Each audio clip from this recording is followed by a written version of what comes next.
जय श्री केदार दोस्तों, हर हर महादेव। केदारनाथ यात्रा दोस्तों पिछले 2 दिन से जो फिर से कुछ शर्तों के साथ में शुरू हुई है, मगर बहुत सारे मित्रों के कमेंट ऐसे आ रहे हैं कि क्या अभी केदारनाथ यात्रा करना पूरी तरह से सेफ है, क्या हम लोग केदारनाथ धाम यात्रा कर सकते हैं। तो सबसे पहले दोस्तों मैं आपको ये बताना चाहता हूँ कि अगर आप अपने बुजुर्गों के साथ में या बच्चों के साथ में यात्रा करना चाहते हैं तो अभी बिल्कुल भी यात्रा नहीं करनी चाहिए आप लोगों को।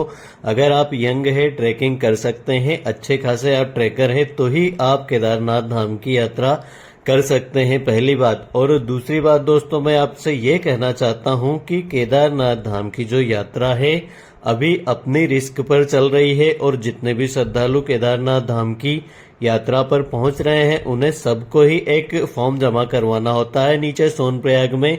उसके बाद में वह सभी लोग केदारनाथ धाम की यात्रा पर अपने रिस्क पर आ सकते हैं।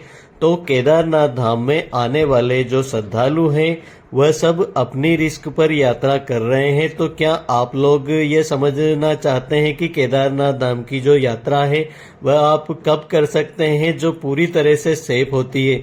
तो प्यारे मित्रों, ये पहाड़ी है, यहाँ पर जो वेदर होता है कभी भी सेफ नहीं होता है।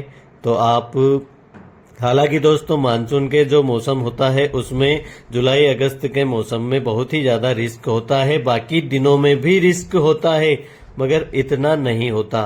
तो केदारनाथ धाम की यात्रा पर बूढ़े बच्चे जवान सभी लोग आते हैं, बुजुर्ग लोग भी आते हैं, बच्चे भी आते हैं, सभी बाबा केदार के दर्शनों के लिए केदारनाथ धाम में पहुंचते हैं।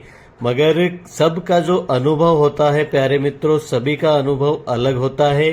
तो आप केदारनाथ धाम की यात्रा पर जब आते हैं दोस्तों तो आपको बहुत ही कठिन चढ़ाई चढ़कर केदारनाथ धाम तक पहुंचना होता है, जो कि एक अलग ही अनुभव होता है। अब इस ट्रेकिंग में दोस्तों, इस पैदल मार्ग में बहुत सारे मित्रों का जो अनुभव होता है वो बहुत ही शानदार, बहुत ही अच्छा और एक स्वर्ग से भी सुंदर यात्रा वह लोग करते हैं।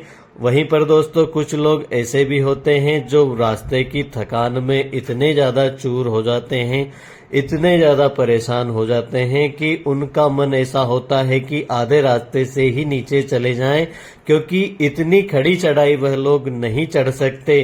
तो आप लोग समझ सकते हैं दोस्तों कि आप लोग किस प्रकार से यात्रा करते हैं।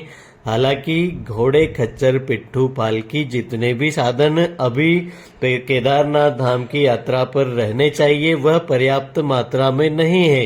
जब यात्रा पूरी तरह से चलती है ऐसे समय में भी बहुत सारे मित्र ऐसे होते हैं जो ट्रेकिंग होती है वो पूरी नहीं कर पाते, उन्हें आधे रास्ते से ही घोड़े पिट्ठू की मदद लेनी पड़ती है। और बहुत सारे लोग तो ऐसे भी होते हैं जो आधे रास्ते से ही लौटकर नीचे चले जाते हैं।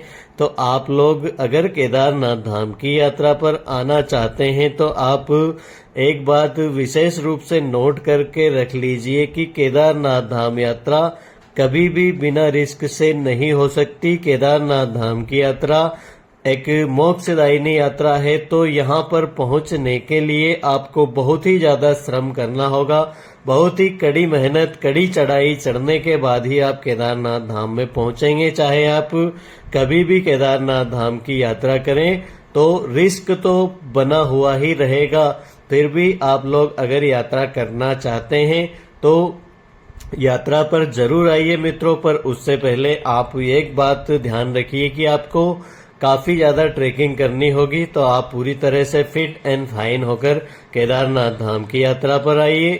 सभी तरह के लोग, बूढ़े, बच्चे, जवान, सभी लोग केदारनाथ धाम की यात्रा पर आते हैं और यात्रा करते हैं। यात्रा के बारे में बहुत सारे सभी लोगों के अलग अलग मत होते हैं दोस्तों। मैंने जैसा आपको बताया, आप लोग किस प्रकार से यात्रा करना चाहते हैं आप खुद डिसाइड करिए। जय बाबा केदार।